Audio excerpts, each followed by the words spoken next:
Olha só, bom dia novamente. Para quem está aqui, a gente, como parte do projeto, a gente tem um bate-papo com o público depois da apresentação. E, enfim, como a gente tem um microfone aqui, acho que vou acabar usando ele, que é mais fácil que ficar gritando loucamente. Nossos atores também estão vindo, mas estão se arrumando lá. Então, os atores estão se arrumando e eles estão vindo também. E aí eu fui um pouco rápido pra gente já começando.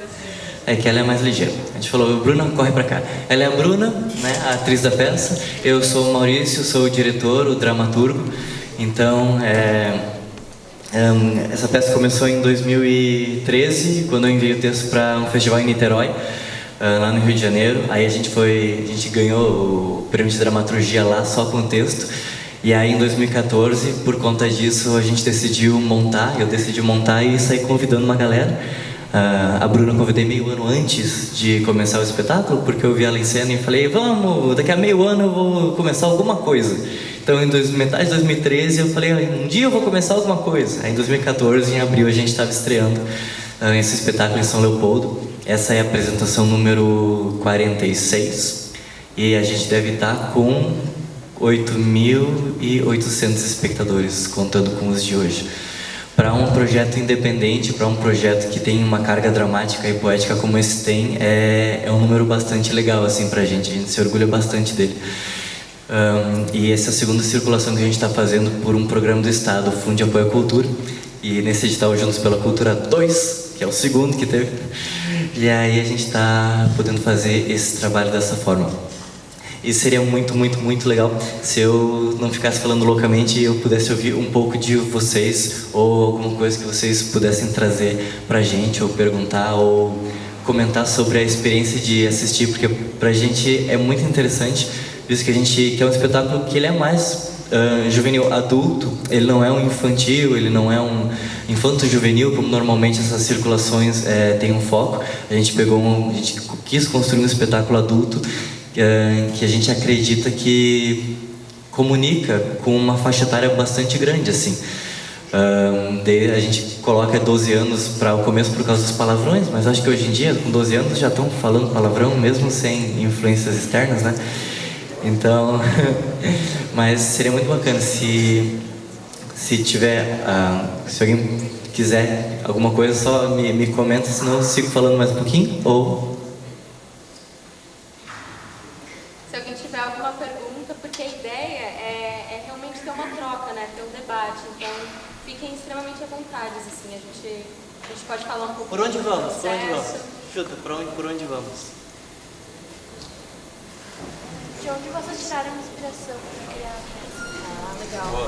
Todo mundo escutou? Ela perguntou de onde a gente tirou a inspiração, de onde o Maurício, né, que escreveu a peça, tirou a inspiração para criar a peça. Dá pra ouvir a gente assim ou precisa do microfone? Consegue ouvir? Tá tranquilo?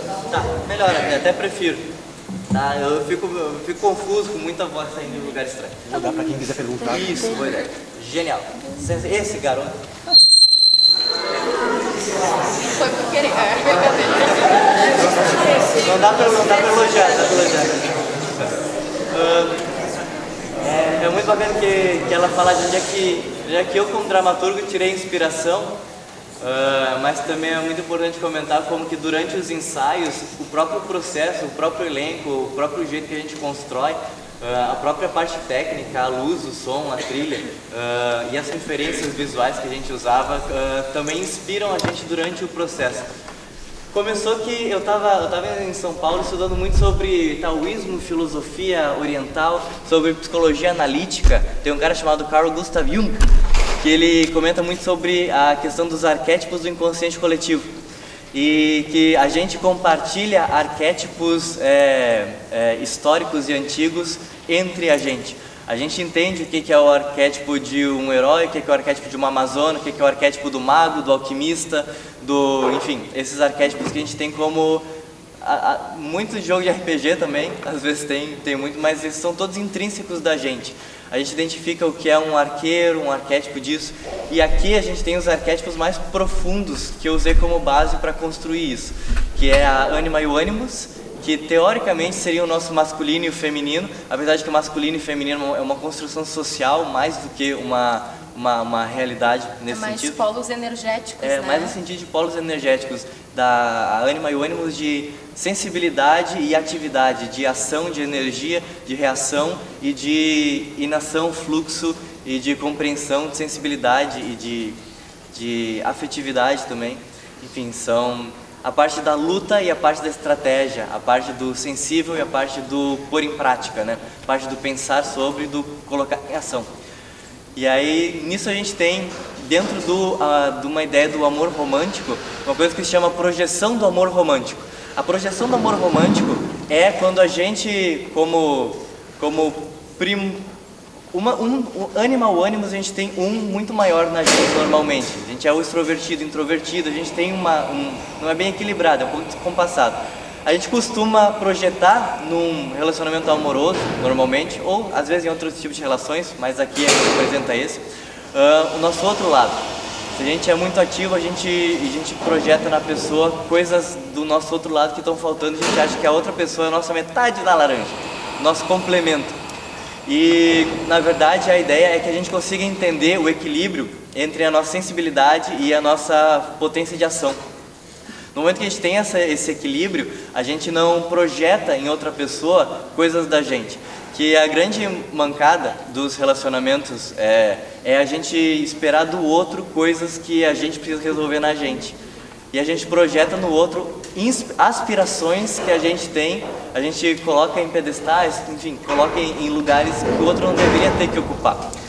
E a parte desse espetáculo vem desse espaço, da gente colocar esse amor romântico em cena, tentar mostrar essa projeção disso e tentar desconstruir isso no momento em que ela começa a construir que, ok, isso existe, mas não é a coisa mais importante. A minha situação ela é muito mais para mim, comigo, da minha vida, dela adulta, de para onde ela vai, do que faltou, do que ela abandonou, qual era o sonho dela de verdade. Porque o nosso sonho não é o amor romântico numa outra pessoa, o nosso sonho é muito maior, ele é muito maior do que um ser humano, ele é muitas vezes maior do que a própria realidade, né, do que a própria matéria. E aí, tanto tem esses dois arquétipos desse momento, que é a Anima e Animus. Ela faz um arquétipo que é a sombra, que é toda vez que a gente é oprimido, julgado ou reprimido em alguma coisa, a gente vai acumulando e alimentando a nossa sombra. Chega um momento, isso aí chega num momento de estresse, de estafa mental. Nesse momento a gente meio que vomita o que a gente tiver que vomitar. E aí quem vai sofrer isso é o nosso companheiro, o nosso filho, o nosso amigo, a nossa amiga, o nosso chefe, o nosso funcionário, o nosso professor, o nosso aluno, também o nosso cachorro, o nosso gato, o nosso periquito, papagaio, ratinho, hamster, não sei o que é também. O nosso videogame, nosso computador, nosso celular. Quem nunca jogou, que teve vontade de jogar o celular na cabeça de alguém ou no chão? E é isso, a gente tem essa relação de tentar jogar em cena o que é essa projeção do amor romântico, o que é essa sombra e onde é que a gente abandonou nossa centelha da infância. Que era aquele momento em que a gente não se importava com como a gente era visto, a gente se importava em como a gente se sentia, como a gente era sentido muito mais pela gente mesmo do que pelos outros. A gente estava comentando, a gente estava construindo um novo espetáculo, a gente estava falando sobre o reflexo da criança. Que a criança, sei lá, pitoquinha assim, ela não se importa muito com o reflexo dela, porque ela está mais interessada na aventura que é a vida do que em como será que ela está para ser vista por uma outra pessoa que se rale, tá ligado? A criança tá ali para brincar e se jogar na lama e vai sair toda suja, e a mãe que se apavora depois, ou o pai que se apavora depois, que vai levar 3 dias para tirar a nhaca daquela criança. E a gente não se importa. Hoje a gente se importa, a gente vai crescendo e a gente se importa. Cada vez mais a gente se importa para fora e se importa menos pra gente. E a centelha da infância desse momento é muito isso. Quando é que a gente abandonou o nosso ursinho pro pó? Quando é que a gente deixou aquela coisa que era tão rara e cara pra gente, que era um símbolo tão forte da gente, que a gente deixou ela de lado? E quem em algum momento não vai daqui a pouco enxergar aquilo e ver aquela caixinha de lembrança, abrir e encontrar coisas que vai fazer tu te emocionar, te sensibilizar ou chorar loucamente, né, Paulo? E eu acho que é muito dali, tem esse embasamento teórico para construir isso, mas a partir disso a gente vai construindo com os atores, com os personagens, como trazer isso para o palco com a dramaturgia de uma forma sensível, para que a gente não tenha que falar isso em cena, que a gente possa mostrar isso e que vocês possam captar, o público possa captar da forma que for, nem que seja só sensorialmente, sabe? Então é muito por esse caminho que a gente tenta ir e a gente espera que tenha pelo menos levemente conseguido. E também tem uma questão de identificação, né? Acho que a peça ela busca muito isso, uma identificação do público, né? Então a gente já sempre comenta que às vezes não há uma identificação com os personagens. Nossa, que personagem maravilhoso! Mas sim com uma identificação da minha fase, né? Provavelmente agora vocês estão com 15 anos, né? 15 anos, 16, 14, mais ou menos? Mais ou menos. E então eu imagino que tem uma identificação principalmente com a fase mais jovem, né? Que é justamente aquela fase da transição, que é a fase em que até eu atuo em cena, que é justamente quais são as escolhas que eu vou tomar, o que vai ser da minha vida. Vai começar a faculdade daqui a pouco, eu preciso escolher um emprego. Então é esse momento de deixar esse ursinho de lado, deixar essa infância de lado, deixar esse amor pela vida, muitas vezes, né? Porque eu acho que a valorização da experiência é o amor pela vida. E muitas vezes a gente acaba deixando isso de lado para tomar certas decisões que nos cobram, que a sociedade nos cobra, né?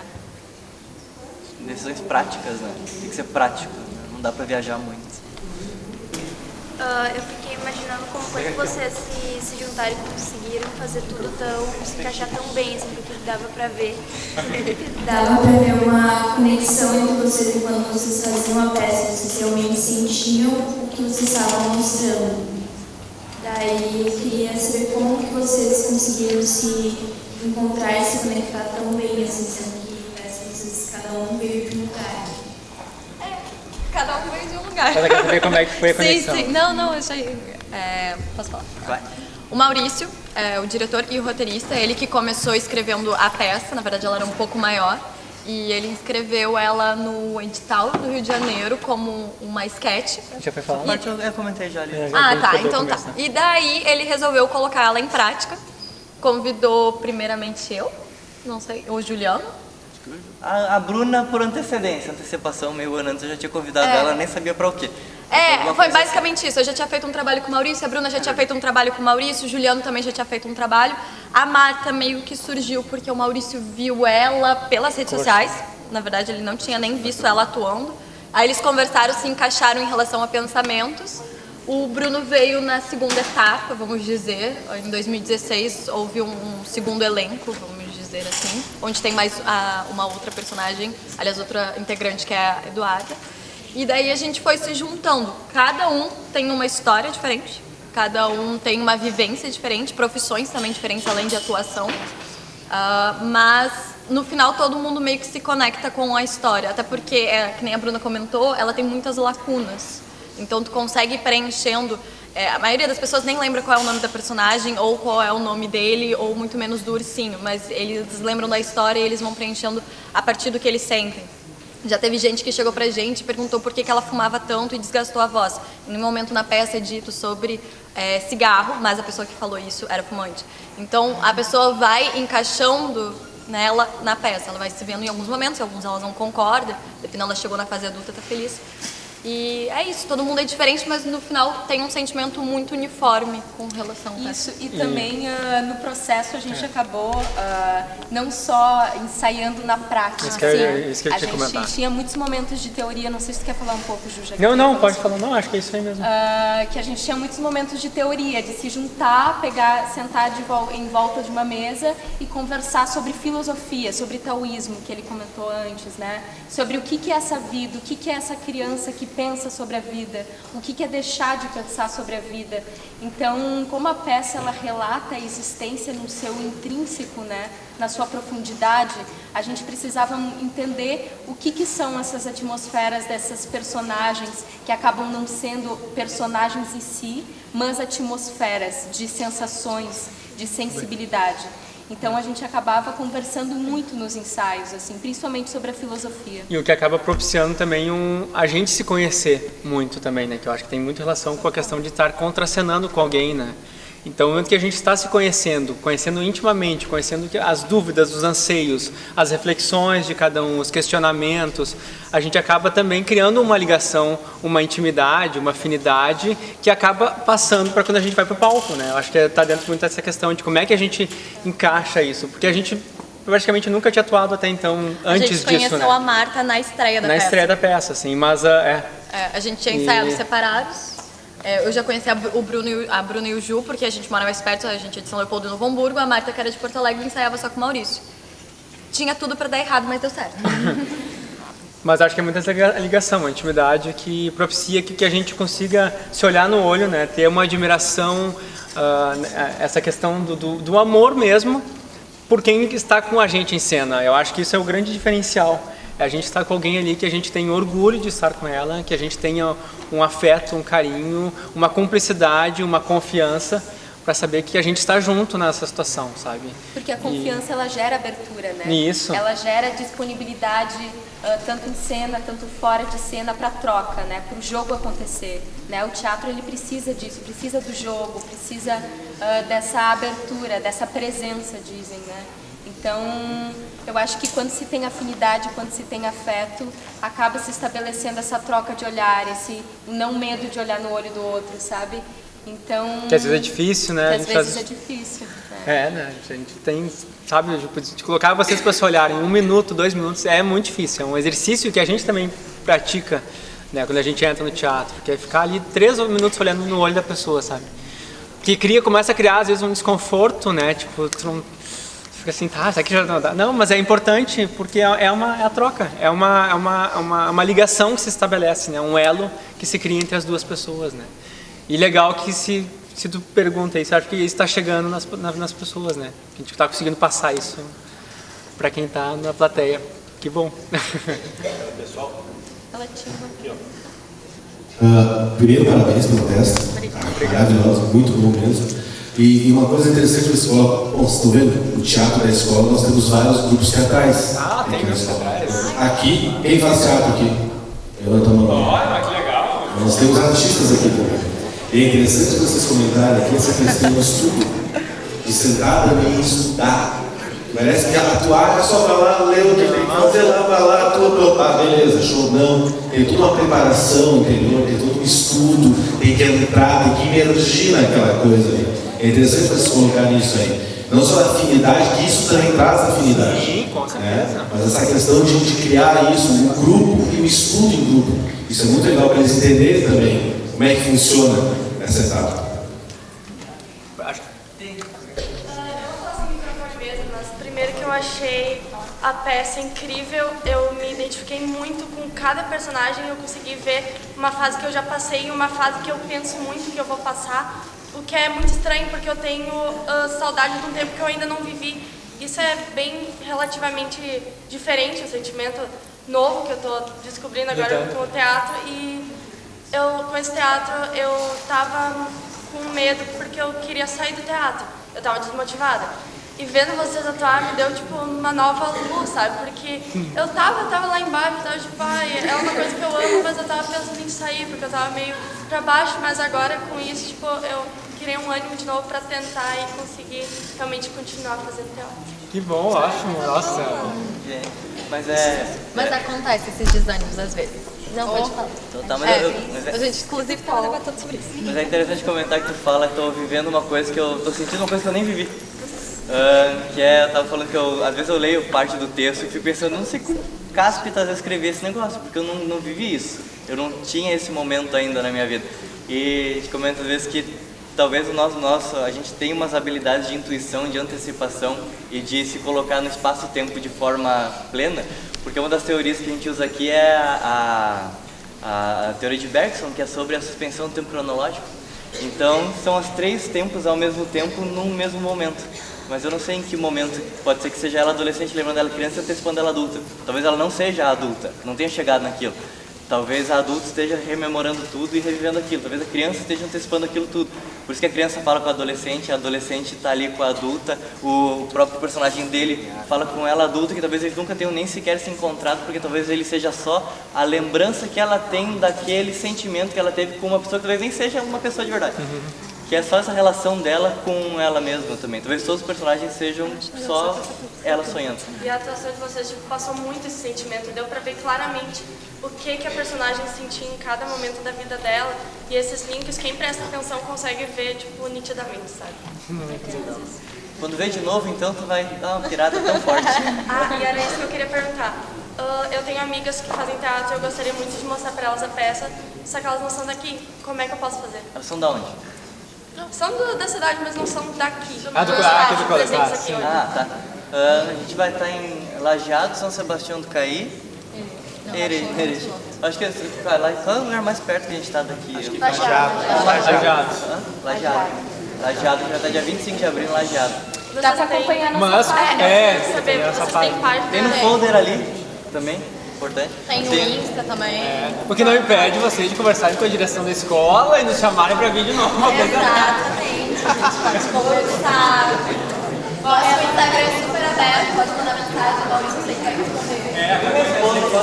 Dá para lá no Facebook, no Instagram, manda mensagem lá direto. Eu ou o Juca respondemos normalmente, vocês têm acesso também. Tem.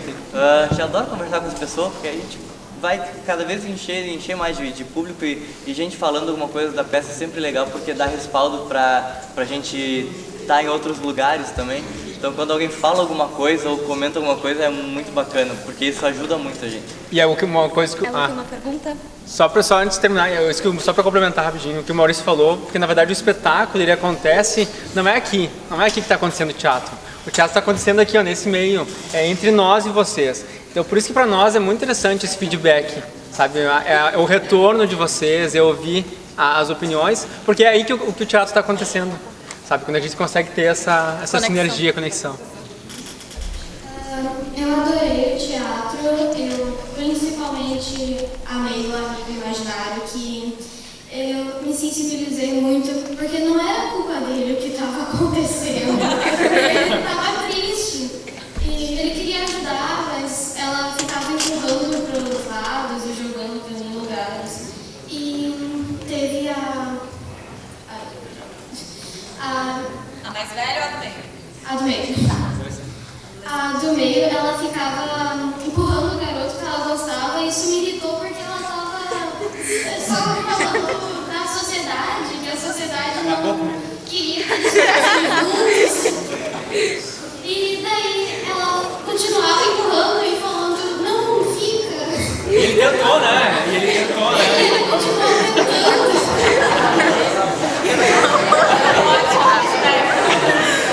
E quando ela devolveu o cachecol pra ele e ele disse, eu te devolvo, eu juro que eu pensei, não vai acontecer. Então, parabéns, eu gostei muito do teatro. Obrigado.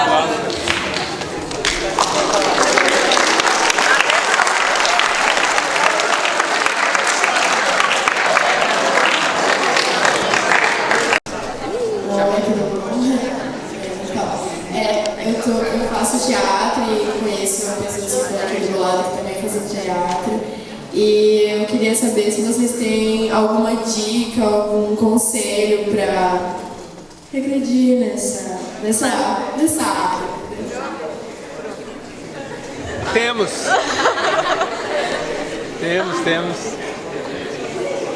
Como? Vai, começa aí. Olha, conta pra gente, Ju. Queremos Porque eu também quero umas dicas. não, pra persistir na área. Não, é persistência. Pra progredir. Estudar.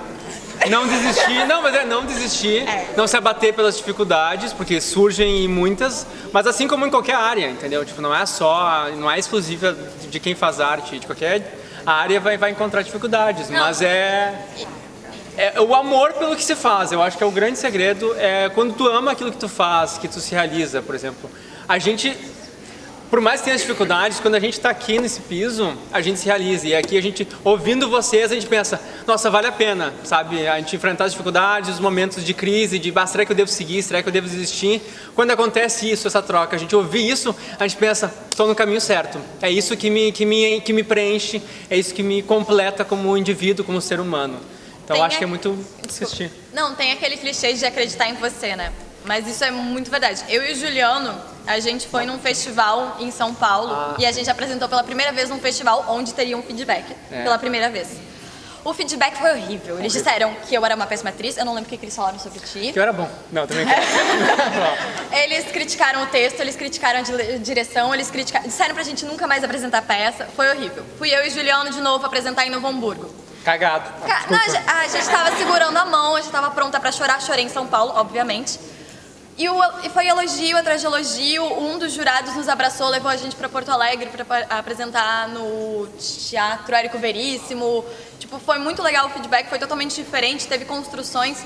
Então, tipo, às vezes... A gente ganhou o festival. A gente ganhou o festival também, eu ganhei o prêmio de melhor atriz, ele ganhou o prêmio de melhor ator. E no outro festival foi, tipo, tudo ao contrário. Toma. Então, às vezes, a primeira vez que tu vai dar a cara a tapa, vão te dar um tapa. Então, é verdade. E talvez na segunda vez, talvez a gente poderia ter recebido outro tapa. Mas a gente foi persistindo, a peça foi se modificando, a peça está sempre em construção. Então, é muito de acreditar em você, independente da área, seja atuação, seja jornalismo, enfim, o que for. Acreditar, tentar, e vai persistindo, vai crescendo. Mas é bom ter autocrítica, Sim. porque no momento em que a gente estava lá em São Paulo e eles vieram para cima da gente com milhões de pedras na mão, na hora que a gente foi se encontrar depois, eu falei para eles, olha gente, vocês têm que ignorar tudo que eles disseram, porque eles são completamente absurdos e eles estão fazendo isso de muita má fé. Quando a gente estiver em Novo Hamburgo, vocês vão ver que vai ser diferente. E foi totalmente diferente. A gente tem que ter autocrítica para saber quando a gente está sendo mal criticado, quando a gente está sendo mal julgado, quando a gente está sendo levado pelo ego do outro a ser rebaixado. Porque é muito fácil, ainda mais nesse lugar a gente trabalha com a imagem, a gente trabalha com egos muito inflados às vezes, encontrar pessoas assim, onde a gente tem essa sinergia, que a gente tem gente de bom coração. E tu tem que saber quando alguém está dizendo que tu não serve para isso porque ela não quer competir contigo. Porque isso existe muito. Então quem estiver fazendo teatro, tenha autocrítica para saber quando você está bem. Porque quando a gente está mal, a gente sempre acha que a gente está horrível. A gente sempre acha que a nossa situação foi uma droga. Mas a gente tem que ter autocrítica para saber quando a gente está fazendo um trabalho bom, honesto e incrível. Essa é a melhor autocrítica que a gente pode ter. E confia nas pessoas em quem você confia para te dar um feedback. É importante mesmo. Mas é verdade. Saber em quem confiar, né? Saber em quem tá te falando a verdade. Encontre alguém sincero para falar pra Quem tá do teu lado mesmo, né? Eu só vou falar a minha opinião sobre a peça, né? Porque eu não tenho uma pergunta pra vocês. Se possível, eu adorei a peça, só amei muito. E, pra falar a verdade, a única coisa que me tocava na peça foi a guria do meio. Desculpa aí. Porque, tipo assim, ela queria ou não queria. Daí tava tipo, oi, tudo bom? Me bota, tá ligado? E na verdade, a personagem que eu amei foi a Magéria. A primeira que ela pintava, eu falava como eu queria. Olha a estafa mental aí, as coisas estão segurando. Chega no mais nova, porque ela é bem criativa, ela quer saber tudo. E uma coisa que eu tenho até hoje é saber tudo. Eu amo saber o que mais. O Amigo Imaginário, porque ele tentava mudar, ele fazia muitas ilusões, era muito legal. E o único que sobrou foi o guri, que a guria gostava. O guri. Desculpa. Viu? Ninguém lembra os nomes. Os nomes não são importantes. Detalhes. Fala os nomes. Não, deixa Só o meu não fala. Ele é bastante criativo, eu queria... Tá falando na questão das pessoas se verem.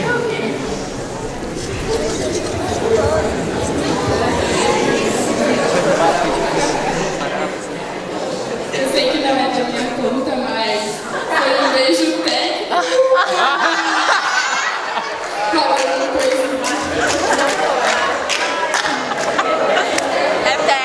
Técnico. Beijo técnico é a mesma coisa de beijo normal, só não tem língua, mas às vezes tem língua. No caso deles, não tem. Mas é a mesma coisa. Beijo técnico é só pra dizer que não tem sentimento nada. É a mesma coisa, gente. Sentimento tem sim. Na verdade, entendeu? Eu tenho um carinho muito gigante pelo Ju, assim. Então a gente tem uma sensação, a gente trabalha com sensações, né? Então a gente troca aquela sensação naquele momento que existe. Eu não sei, eu tô olhando pra pessoa certa agora. Sem óculos. Mas ao mesmo tempo é das figuras, né? É dessas personagens, assim. Então, o que é o técnico? O técnico, ele também pode estar movido por sensações, pela sensibilidade. né? Falou muito bem. Bom, pessoal, queria agradecer vocês. A gente que agradece, a gente que agradece.